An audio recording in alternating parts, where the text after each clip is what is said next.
donc le Collège des cardiologues hospitaliers. Je suis très heureux donc de vous retrouver à l'occasion de l'ESC Digital, donc cette année en 2020, sur nos webinaires après la trêve estivale. L'objectif est de vous résumer les courtes études qui ont lieu, donc qui ont débuté ce jour en hotline à l'ESC, qui devait se tenir, comme vous le savez, à Amsterdam, et de faire cette quotidienne sur 4 jours avec les grandes études et les nouvelles recommandations. Donc merci au laboratoire aussi Boehringer Ingelheim pour leur soutien institutionnel. Vous êtes presque 600 inscrits et vous pouvez nous suivre maintenant en direct sur Zoom, sur aussi la page Facebook du CNCH. Et vous recevrez dès demain donc la version enregistrée en fait sur la chaîne YouTube du CNCH, Facebook et aussi sur Cardio Online.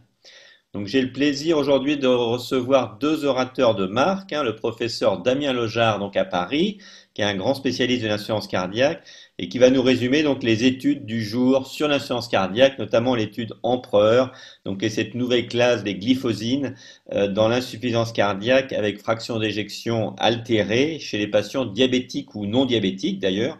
Un peu comme la DAPA-HF qui avait été présentée à l'ESC 2019. Et il nous fera aussi un court résumé donc, sur Explorer dans la cardiopathie hypertrophique avec une nouvelle molécule sur le mavacantem pour les patients symptomatiques porteurs d'une cardiopathie hypertrophique obstructive. Dans un deuxième temps, Walid Amara, qu'on le connaît tous, donc, qui est le président du groupe de rythmologie du CNCH, fera un petit tour sur le hotline en rythmologie, notamment donc sur les guidelines sur la fibrillation atriale qui sont aussi sortis donc cet après-midi. Donc bonjour Damien, bonjour Walid. Damien, ça va être à toi l'honneur donc de partager ton écran pour démarrer un petit peu avec l'étude Empereur, avec cette nouvelle classe qu'on connaît déjà depuis 6 mois, les inhibiteurs des GLT2 dans l'insuffisance cardiaque à FEVG altéré. Donc c'est à toi. Ok, bonjour à tous.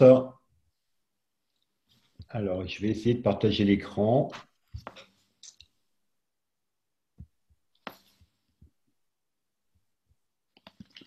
Voilà. C'est parfait, écoute. La technique marche bien. Merci, merci de m'avoir proposé de vous raconter les deux premières hotlines qui sont effectivement tout à fait importantes et intéressantes, et notamment donc, qui concernent l'insuffisance cardiaque avec deux gros essais, enfin un très gros essai, puis un essai un peu moins important, mais également tout à fait pertinent. Alors, le premier, c'est l'étude Empereur avec un inhibiteur de SGLT2, glyphosine, qui est l'empagliflozine. Alors, juste pour rappeler le contexte très rapidement, donc, on sait tous qu'on a une nouvelle classe d'antidiabétiques oraux qui s'appelle les glyphosines ou inhibiteurs de SGLT2 et dont on a tous remarqué que les essais de prévention cardiovasculaire qui ont été faits chez les diabétiques avaient montré qu'il y avait un effet très marqué sur la prévention de l'insuffisance cardiaque. Donc évidemment, l'idée a vite germé de proposer cette molécule-là chez les insuffisants cardiaques, diabétiques ou non. Et il y a une première étude DAPA-HF avec la dapagliflozine qui a été publiée l'année dernière avec une efficacité tout à fait remarquable dans l'insuffisance cardiaque à FE réduite. Alors, qu'en est-il avec l'empagliflozine et donc l'étude Empereur Reduced, parce qu'il y aura aussi une Empereur Préserve un petit peu plus tard, qui vient d'être présentée là, il y a quelques heures. Et puis après, on pourra toujours discuter quelle va être la place de cette nouvelle classe thérapeutique dans les futures recommandations de l'insuffisance cardiaque. Donc, Reduced, c'est une phase 3. C'est une étude randomisée contre placebo en double aveugle. 3730 insuffisants cardiaques entre empagliflozine, voie orale à nouveau, je rappelle, versus un placebo. C'est des patients qui avaient une insuffisance cardiaque chronique d'au moins 3 mois, avec une FE inférieure ou égale à 40%, qui était en NYHA d'au moins 2, 4, et qui est évidemment sous un traitement déjà supposé optimisé de l'insuffisance cardiaque. On va discuter des critères d'évaluation. Donc là, juste pour préciser les critères d'inclusion, donc, comme dans tous ces essais sur l'insuffisance cardiaque, maintenant, dans les critères d'inclusion, il y a également la demande d'avoir un taux de NT-proBNP élevé. Et par rapport, par exemple, à DAPA-HF, ce qui était assez intéressant, c'est que ce taux de NT-proBNP était quand même les valeurs seuil étaient très élevées. L'idée étant d'avoir des patients avec une insuffisance cardiaque relativement sévère et notamment avoir davantage de patients avec une FE très réduite par exemple par rapport à DAPA-HF. Je vous laisse regarder les valeurs seuil qui sont effectivement importantes. Et dans les critères d'exclusion, on retrouve évidemment les patients trop hypotendus ou qui ont une insuffisance rénale trop sévère, comme dans tous ces essais. Si on compare les caractéristiques de base entre Emperor et DAPA-HF, on voit qu'effectivement, c'est des patients un petit peu plus sévères, avec une FEVG un peu plus basse, un taux de NT-proBNP moyen qui est plus élevé, des patients qui avaient une plus situation récente pour insuffisance cardiaque, qui ont une insuffisance rénale un peu plus marquée. Et puis, c'est des patients un peu mieux traités dans le sens où on a quand même 20% des patients qui sont sous sacubitril/valsartan. Il n'y en avait que 10% dans l'étude d'APA-HF. Il y a un peu plus de patients qui sont synchronisés et avec un défibrillateur. Alors, il y avait 3 critères qui ont été évalués dans cette publication Princeps, qui a été présentée à l'ESC, publiée de façon concomitante dans le New England. Un critère principal qui est un composite classique de décès cardiovasculaire ou première hospitalisation pour insuffisance cardiaque. Et donc, on peut voir là les courbes de survie. On voit une réduction très significative avec une diminution relative de 25% qui correspond au nombre de patients à traiter pour éviter un événement de 19. Donc, on retrouve à peu près le même résultat que dans l'APHF. Et les 2 critères secondaires qui ont été étudiés, c'est le nombre total d'hospitalisations, première hospitalisation ou hospitalisation récurrente pour insuffisance cardiaque, avec une réduction à nouveau très significative. Et le deuxième critère secondaire qui était évalué, sous réserve donc, que les critères précédents étaient positifs, ce qui était le cas, c'est l'évolution de la fonction rénale au cours du temps. Et on peut voir que sous dapagliflozin, on a une réduction plus importante tout au début de l'introduction du traitement, puis après, au fil du temps, la fonction rénale se détériore plus lentement que sous placebo. Dernière petite chose concernant ces résultats qui ont été présentés sur les 2 critères du critère composite, décès cardiovasculaire ou première hospitalisation pour insuffisance cardiaque, on voit que ce critère composite est tiré très largement par les hospitalisations pour insuffisance cardiaque qui sont très diminuées, comme pour l'APHF, alors que l'effet sur la mortalité cardiovasculaire était relativement modeste. Et n'atteignait pas tout à fait le seuil de significativité. Quand on fait une analyse en sous-groupe, on constate, on a la bonne surprise de voir que ça marche chez tout le monde. Quelque part, c'est un peu l'hypothèse testée, donc même efficacité. Et la dernière chose qui était intéressante à regarder, c'était l'efficacité persistait, en sachant qu'on avait quand même 20% de patients qui étaient déjà traités par sacubitril/valsartan. Eh bien, comme vous pouvez le voir, l'efficacité était la même. Pour conclure sur cette étude-là, donc on a une nouvelle classe d'antidiabétiques orales, on l'a bien compris. Et vous savez que, par exemple, la dapagliflozin est maintenant disponible en officine depuis quelques mois. On espère que ça va suivre pour les autres. À l'évidence, à la lumière de DAPA-HF et maintenant d'Emperor Reduced, peut-être plus qu'une nouvelle classe d'antidiabétiques, c'est une nouvelle classe de traitement de l'insuffisance cardiaque, au moins FE réduite. Et on a 2 molécules qui ont montré une efficacité assez superposable dans cette insuffisance cardiaque à FE réduite. Donc on attend avec impatience les prochaines recommandations qui sont prévues pour le printemps 2021. On a 2 gros essais randomisés positif, donc on peut s'attendre à une recommandation de classe 1. À mon avis, c'est acquis. Après, la grande question, ça va être à qui proposer le traitement, en première ou en deuxième intention. Et puis, la dernière chose, ça sera quid de l'insuffisance cardiaque qui a fait préserver. Donc, on attend des résultats, à la fois pour l'empagliflozin, mais il y a également pour la dapagliflozin, avec des premiers résultats qui devraient venir en 2021. Voilà ce que j'avais à dire pour cette première hotline. S'il y a des questions, Albert. Je ne t'entends pas.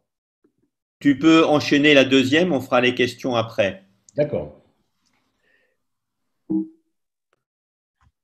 Donc la deuxième hotline concerne la cardiomyopathie hypertrophique. Alors à nouveau, pour redresser initiale, hein, traitement de la cardiomyopathie hypertrophique, deux aspects, la prévention de la mort subite, défibrillateur ou pas de défibrillateur, et le traitement de l'obstruction intraventriculaire gauche avec les bêta-bloquants et ou les limiteurs calciques, éventuellement en deuxième intention, le disopyramide. Et on sait que l'efficacité de ces traitements-là est quand même assez partielle, avec pas mal d'effets secondaires. Donc là, ce qui est intéressant, c'est qu'on a maintenant une nouvelle molécule, qui est la première d'une nouvelle classe thérapeutique, le mavacamten, un nom un petit peu barbare, qui est un bloqueur des ponts actine-myosine. Donc ça va diminuer la contractilité, simplement, en sachant que dans ces CMH obstructives, on a un phénomène d'hypercontractilité qui est un des premiers vecteurs de cette obstruction intravégique. Donc, il y a eu des premiers résultats de phase 1, phase 2 qui étaient assez encourageants et donc a été présentée une première phase 3 avec cette molécule. Donc, évidemment, c'est la cardiomyopathie obstructive, ce n'est pas l'insuffisance cardiaque à feu réduite, donc c'est des essais de moindre ampleur, 251 patients, avec une CMH définie par les critères classiques, symptomatique, NYHA au moins 2, une FEVG normale et une obstruction intravégée significative d'au moins 50 mm de mercure, que ce soit au repos ou après manœuvre de Valsalva ou après exercice. Et les patients étaient randomisés avec une durée de traitement de 30 semaines. Donc 250 patients, enfin 251 patients, un âge moyen de 58 ans, une FE super normale, un pic de VO2 modérément altéré, autour de 19, et une obstruction intravégée à 52 au repos, après Valsalva 73, et après exercice 85. Ça correspond quand même à peu près au CMH obstructif qu'on a.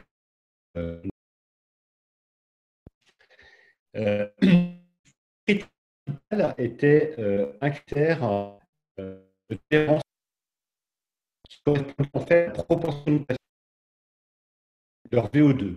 Ce n'est pas un critère échographique, ce n'est évidemment pas un critère de survie, 250 patients. Donc, amélioration fonctionnelle sur la VO2, avec soit une augmentation du pic de VO2 d'au moins 3 millilitres par minute, soit de seulement d'au moins 1,5, mais avec en plus une réduction de la classe NYHA. Cet objectif a été atteint de façon tout à fait significative, qui s'est représenté, pour ceux que ça intéresse, et publié depuis quelques heures dans le Lancet. Et puis, sur les critères secondaires, on a également des choses assez intéressantes. On va s'attacher juste sur les critères échographiques, et notamment de gradient intravégé. Ici, c'est le gradient repos, après de Valsalva, là, c'est après exercice. On a une réduction sous mavacamten en bleu qui est quand même très importante par rapport au placebo. Et c'est assez intéressant, si on place la ligne pointillée représente pour le gradient intravégé de repos 30 mm de mercure. C'est la valeur seuil habituelle qui permet de dire il y a un gradient significatif ou pas. Et après Valsalva ou après effort, le valeur seuil, vous savez, c'est 50, au-dessus de laquelle on considère, par exemple, une indication. Vous voyez que quand même la majorité des patients sont en dessous de 30 ou de 50. Et pour être plus précis, 75% des patients sous mavacamten sont en dessous de 30 mm de mercure après 30 semaines de traitement. Et après exercice ou Valsalva, plus de la moitié des patients sont également sous cette valeur seuil. Donc des résultats très intéressants. Il n'y a pas de, évidemment, ce n'est pas de la survie, mais en tout cas sur des critères fonctionnels échographiques, on a une efficacité qui est quand même très intéressante. Voilà ce que j'avais à dire pour cette deuxième hotline. Ok, bon, merci beaucoup Damien. Écoute, on a quelques questions qui sont surtout effectivement sur les glyphosines. On voit que l'étude Empereur donc, est une belle étude positive et qui confirme un peu l'efficacité et l'innocuité de cette nouvelle classe, les inhibiteurs des GLT2 dans l'insuffisance cardiaque altérée. On a l'impression que dans cette population d'Empereur, les patients étaient un peu plus graves, peut-être plus sévères parce qu'il y avait plus de défibrillateurs, il y avait plus de resynchronisation que dans DAPA-HF.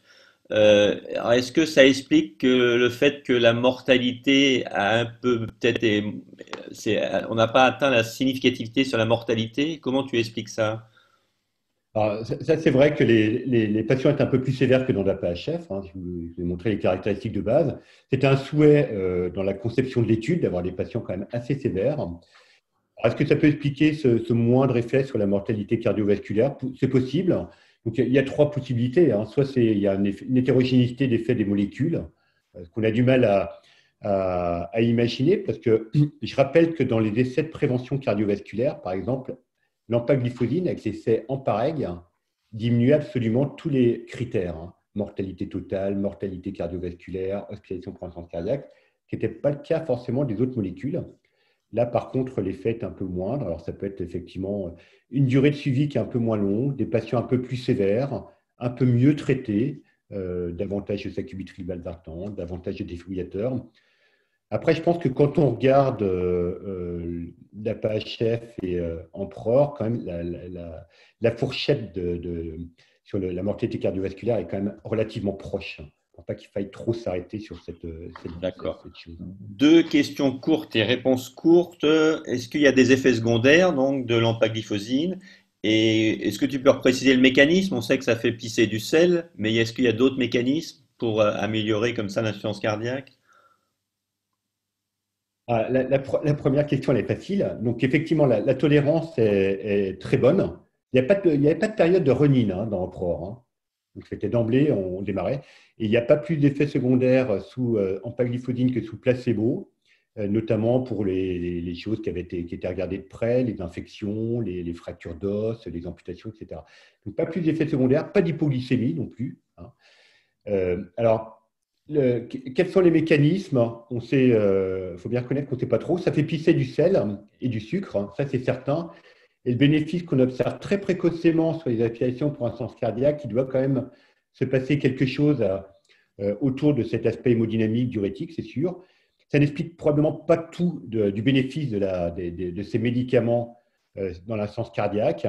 Il y a des pistes qui sont évoquées, notamment il y a un effet des glyphosines sur le métabolisme des cardiomyocytes, avec un effet protecteur sur le métabolisme cardiomyocytaire. Il y a aussi des effets qui ont été mis en évidence sur la fibrose. Donc, c'est assez intéressant. C'est une classe qui marche très bien, mais on ne sait pas encore bien comment elle fonctionne. Donc, il va y avoir D'accord.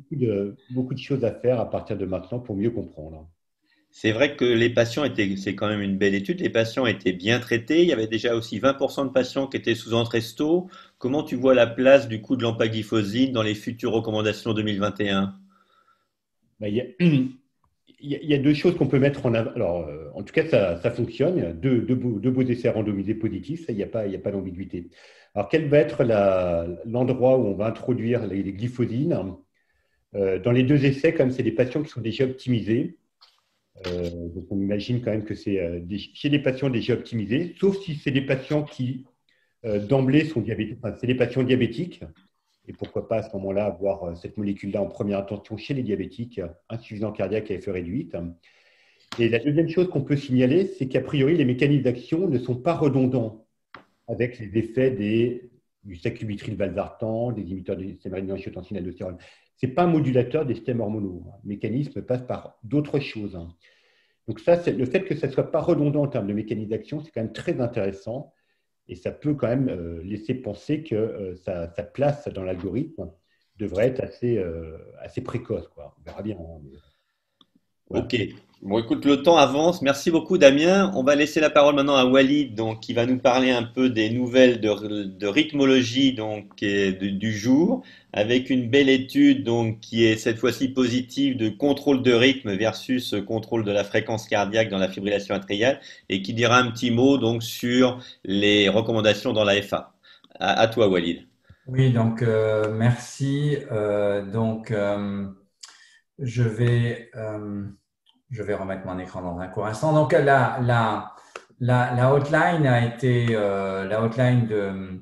de l'étude East AFNet a été présentée donc ce 29 août à 17 heures, donc il y a à peine 2 heures, et elle est publiée en même temps dans le New England Journal of Medicine. Je vous rappelle le contexte, c'est que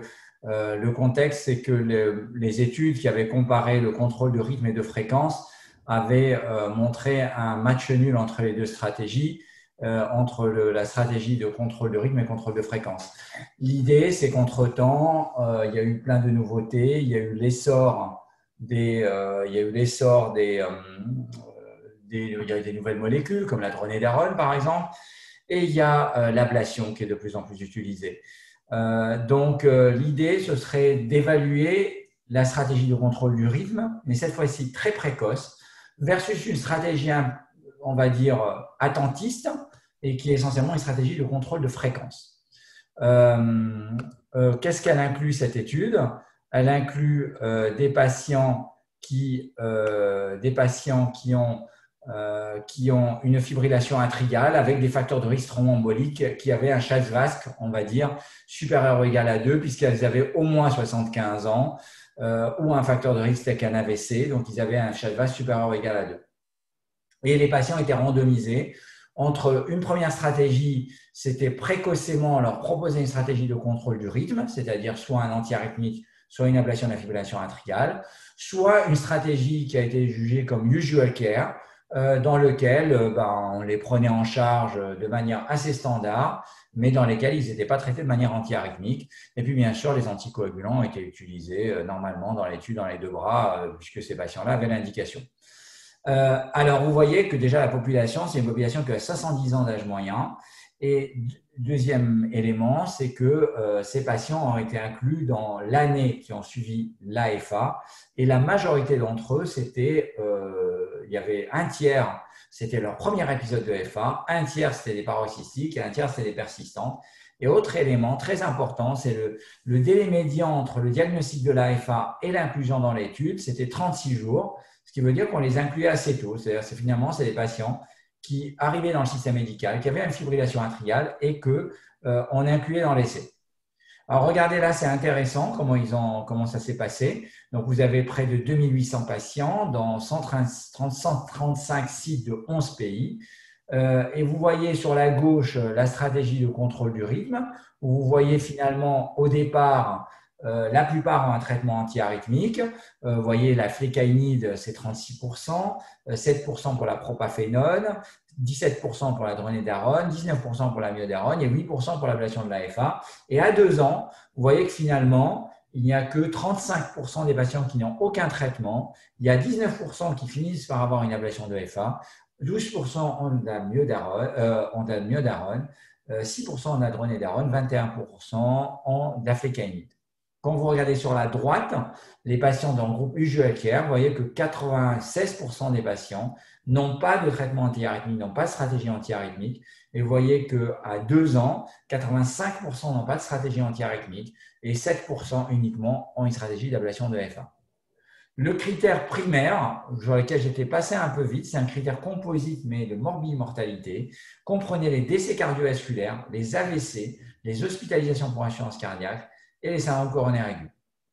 Ce qui est important, c'est que cette étude a été interrompue précocement en raison d'un bénéfice sur le critère primaire au bout d'un délai médian de suivi dans l'étude de 5 ans.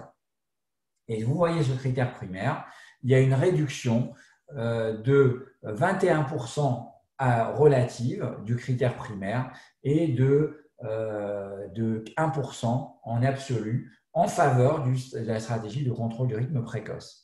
Lorsque je regarde ce détail du critère primaire, vous voyez que lorsqu'on le décompose, les décès cardiovasculaires, le bénéfice était significatif, même pris à part, avec moins 28%, les AVC, moins 35%, les autres critères n'étaient pas significatifs, les hospitalisations pour insuffisance cardiaque, les hospitalisations pour syndrome coronaire aigu, mais vont toujours dans le bon sens. À noter qu'il y avait 2 autres critères secondaires qui ont été évalués, qui comprenaient les nuits passées à l'hôpital par an, et là, il n'y avait pas de différence. Et deuxième critère secondaire qui a également été évalué, c'était les événements, les effets secondaires, il n'y avait pas de différence. Alors, donc, la conclusion des auteurs, c'est que la stratégie de contrôle du rythme est supérieure à une stratégie standard basée sur un contrôle de fréquence en termes de morbimortalité, et c'est un élément très important. En fait, on se rend compte d'ailleurs que même dans l'analyse a posteriori de l'étude AFFIRM, vous savez très bien que dans l'étude AFFIRM, il avait été démontré que d'une part, le bénéfice était lié au rythme sinusal, mais que ce bénéfice était contrecarré par des effets secondaires liés notamment aux antiarythmiques. Et également à l'époque, je vous rappelle que la stratégie dans le groupe de contrôle du rythme, souvent les patients avaient un traitement anticoagulant qui a été arrêté, ce qui n'a pas été le cas ici. Donc voilà, donc un résultat très intéressant pour la pratique, c'est de dire le message, il faut aller plutôt vers une stratégie de contrôle du rythme assez précoce. Cette étude n'a pas été inclue dans les recommandations dont on va parler dans un moment. Merci Walid. Tu vas enchaîner avec les recos, et puis on posera les questions après. J'enchaîne sur les recos. Alors, les recos donc aussi ont été présentés ce 29 août le matin. Bien sûr, les recommandations, c'est un gros pavé, c'est un document, il est déjà accessible sur le site de l'ESC, il fait 120 pages. Donc, j'ai assisté à 2 sessions qui ont parlé. Et puis, j'ai vraiment fait le tour du document pour essayer de vous donner quelques points. Mais ce ne sera que quelques points parce que ce sera l'occasion d'autres occasions de rentrer plus en détail parce qu'il y a beaucoup d'éléments dont on pourra parler, gérer notamment en cas d'angioplastie, le traitement anticoagulant, il y a des sections pour ça, la prise en charge des facteurs de risque, c'est un élément important également, de l'obésité, etc. C'est bien traité, il y a eu toute une partie dessus et donc que je n'ai pas détaillé aujourd'hui. J'ai essayé aujourd'hui de vous faire un best-of un peu des messages qui m'ont semblé importants.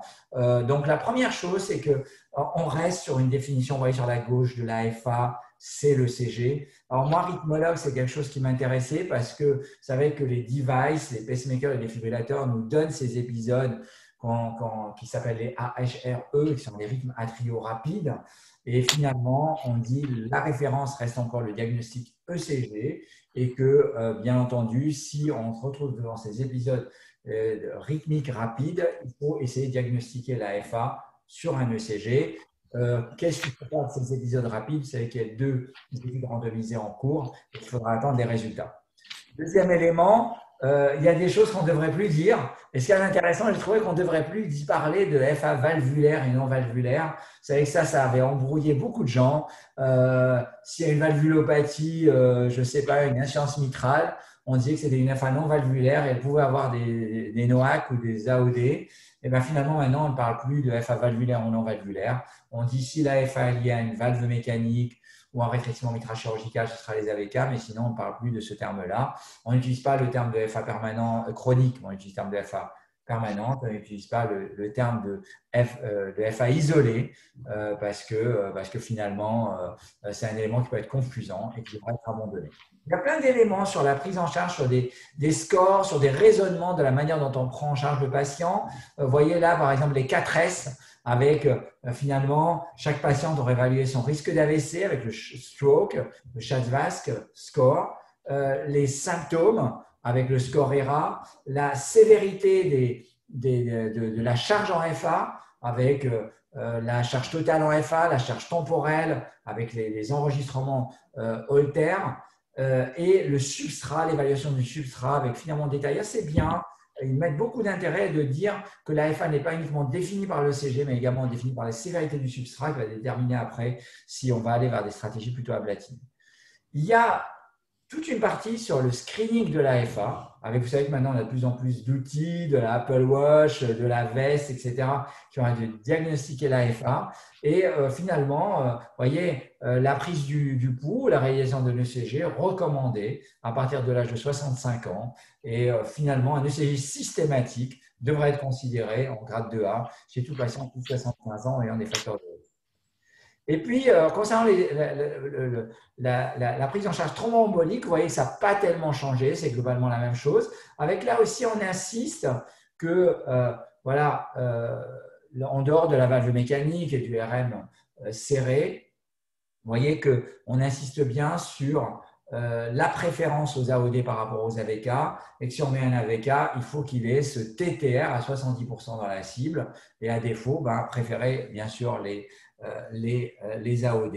L'occlusion de l'auricule, j'ai trouvé ce tableau, finalement on en parlait aussi, c'est une grade 2B, vous voyez, donc il faut vraiment une contre-indication au long cours, au traitement anticoagulant, pour considérer ce traitement, mais également parce que les études n'ont pas évalué des critères durs, ou c'était essentiellement il y avait eu des études randomisées qui n'ont pas évalué des critères durs, et d'autre part, on avait des études de registre, raison pour laquelle on n'arrive pas à avoir des grades de recommandation élevés. Ce qu'il y a d'important, vous voyez, sur la stratégie antiarythmique, vous voyez que l'ablation de l'AFA, elle peut être bien sûr envisagée en première intention. Et vous voyez, regardez, on savait qu'elle pouvait être envisagée en première intention dans l'AFA paroxystique, c'est du grade 2A, ça n'a pas changé. Et en cas de récidive, c'est du grade 1, ça n'a pas changé. Mais regardez sur la droite, en cas d'insuffisance cardiaque, avec réduction de la fraction d'éjection, et si on pense qu'il y a une cardiopathie rythmique, l'ablation est indiquée en classe 1, et ça c'est nouveau puisque c'est basé notamment sur l'étude Castle-AF et sur d'autres études. Et concernant le traitement antiarythmique, vous voyez, je fais le parallèle avec l'étude EAST, vous voyez qu'il y a eu également plusieurs méta-analyses qui ont montré que peut-être tous les antiarythmiques ne se valent pas, et que peut-être finalement le sotalol, qui est assez populaire en France, eh ben, qui a également des effets secondaires, qui a pas mal de contre-indications, on devrait surveiller la fonction rénale, bien sûr le QT, la kaliémie, etc. Ben, finalement, vous voyez que le sotalol, il est déclassé, hein, il est en 2B, et vous voyez que ça réduit un peu le choix des antiarythmiques avec flécainide, propafénone, dronédarone. Et puis, un élément nouveau que j'ai trouvé, qu'on avait appris quand j'étais étudiant en médecine, on disait la flécainide, il faut plutôt l'associer à un bêta-bloquant pour éviter les FA rapides, mais sur les anciennes recommandations, on n'en parlait pas. Et là, en grade 2A, c'est écrit que la flécainide, c'est bien de l'associer à un bloqueur du nord réglo-ventriculaire au cas où il passe en flotteur. Il peut faire des flotteurs 1 pour 1. Donc, vous voyez le tableau là que je vous ai mis sur l'ablation de la FA. Je vous ai mis le classe 1, c'est bien sûr la FA récidivante après traitement antiarythmique. Et en classe 1, vous voyez aussi, vous avez l'ablation pour corriger la dysfonction ventriculaire gauche dans les cas des tachycardiomyopathies très probables. Et cela indépendamment des symptômes. Hein, c'est intéressant parce qu'indépendamment des symptômes. Donc ça, c'est un élément nouveau. Alors bien sûr, c'est après réévaluation du rapport bénéfice-risque, explication aux patients, etc. Mais voilà, c'est quelques points. Hein. Donc, je pense qu'on aura bien sûr l'occasion de revoir ces éléments-là. C'était difficile de vous les résumer en 5 minutes, mais au moins, vous avez quelques points clés qui pourraient intéresser notre audience. Bien, merci Walid. C'est vrai que c'était un exercice difficile et tu as été effectivement très clair. Une dernière question, parce que le temps avance. Finalement, quand on voit l'étude AFNET que tu viens de présenter, puis les ROCO, l'ablation prend de plus en plus d'importance. Alors finalement, quelle fibrillation atriale tu vas pas ablater en 2021? Parce que c'est l'ablation pour tous maintenant, alors c'est quoi? On prend en compte, alors ça fait partie de ce rapport privilégié avec le patient et on se méfie. Bien sûr, d'abord, je pense qu'il y a à prendre en compte le substrat, il y a à prendre en compte les symptômes. Donc, si le patient est asymptomatique, on sera très prudent sur le fait qu'il ne faut probablement pas lui proposer une ablation, sauf avec la particularité finalement de l'insuffisance cardiaque et de la cardiopathie rythmique, où là, c'est indépendamment des symptômes.